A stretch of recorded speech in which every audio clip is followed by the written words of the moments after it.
Hello, my name's Richard Wood. I'm CEO of Safran Software, and I'm joined today by Gareth Byatt, a Director of Satarla Risk Management. And we've come together today to talk a little bit about managing costs within a complex project environment.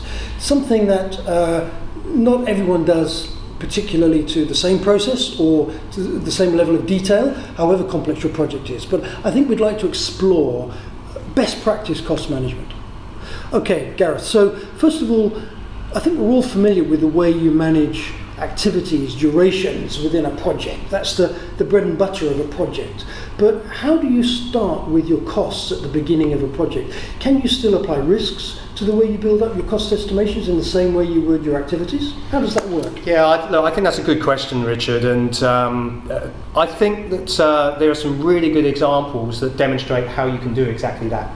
So those projects, be they large or small, when they are applying good concepts of risk management to the build-up of their costs and accepting and understanding that early on in a project you have a lot of uncertainties, you will be making a lot of assumptions, and through your cost estimate you need to build up how your project is going to appear. Now, you talked earlier about schedules, and people will be familiar with work breakdown structures that form the schedule. We can take a similar type of approach to the cost estimate. Cost breakdown schedule. Cost breakdown structure or schedule. Okay. And one of the important pieces that we need to do, the people that put these things together, they've got fantastic experience and knowledge about different elements of cost.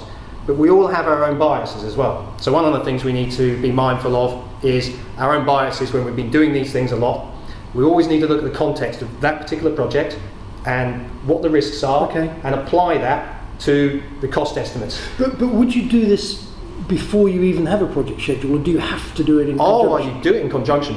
Okay. Yeah, right. you do them together, and you work together with them because time spent has an impact on the cost that you're going to have. Obviously, scope and all of the different other elements of the project you're taking into account. But you need to apply context to the project and apply that range of outcomes that is backed up and based on your assumptions that you will change as you go through, and you clarify more things with the client and client scope clarifications and things like that. And that also allows you to then make sure that once you've got that to a certain point, you go through the normal kind of baselining type of approaches. So you do all that with costs as well as... Absolutely, okay, yeah. Okay. Yeah. And do you go to the extent of putting in, you say range of outcomes, 3-point estimates against a cost? I mean, would you do that so that you can run some analytics against it? Yeah, look, that is a good approach. You need to make sure that you've got your assumptions there, and that your assumptions are valid, and that also you have the right views of people. So I mentioned earlier the cost estimators, they've got fantastic experience. They need to make sure they bring in some views from other people as well, to make sure that it's a rounded approach. Okay, and to what level would you apply the same degree of analytics to as you would to a schedule? So with a schedule, you do a lot of schedule QSRA, you do a lot of real detailed analytics. Would you do the same thing to a cost breakdown structure? Yeah, absolutely. Okay. You have to do it when the time is right. You have to do it in the right way, and by that I mean that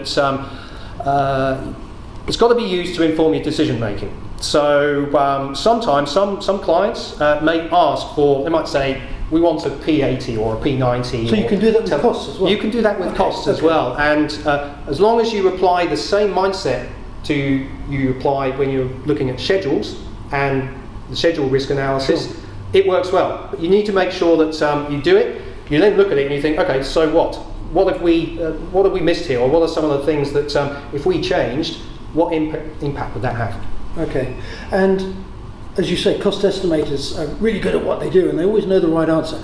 So they're good at what they do. Getting them culturally to think about a range of options is going to take some strong project leadership, perhaps, but it can happen. Having done that, the impact, the stress on the costs is often quite acute at the beginning of a project, because when the estimates are all added up, it's too much money, and the finance director wants you to reduce the cost and so on. And that has impacts on safety, has impacts on all sorts of things. How do you manage that? Yeah, that's making sure that things are properly integrated. That has to be the case, and of course we're talking about the costs and the cost estimates. Projects will have a contingency. They may also be applying a management reserve on top of the contingency. Right. There are guidelines and good practices on how to do that, and many of those guidelines, and I've been involved in writing some of these, we do believe that when you apply quantitative analysis to it and you use it properly, that really does help you to understand what those things are. And as you say, you build up your cost estimate, you have to manage your scope, it's subject to change control as well. When things come under pressure, that's when it's so important throughout the whole project to be able to consider the different implications. Good, strong change management can help you to think through that, because when it's set up well, you convene certain people together and you look at those different aspects, and you can provide the right advice to clients with perhaps a couple of different options about ways to move forward. Okay, so when you've done all that and you have a good budget for your project, how do you start to integrate that with the schedule? Because as the schedule flexes, it will have an impact on the cost, and vice versa, I guess. When do you bring them together, and how do you manage that integration? Well, look, I mean, that's a good question, and it's one of these things that if from the start of the project you've actually set things up so that cost and schedule are going to be done together, it's not easy. It's not always easy. On these large, complex projects, bringing these things together with different things changing all the time can be a big challenge. But if you can use them together, and if you can start using certain techniques, using some of the quantitative type of technologies that are available, you can then actually get them really working together to see what the impact is in advance of making certain changes.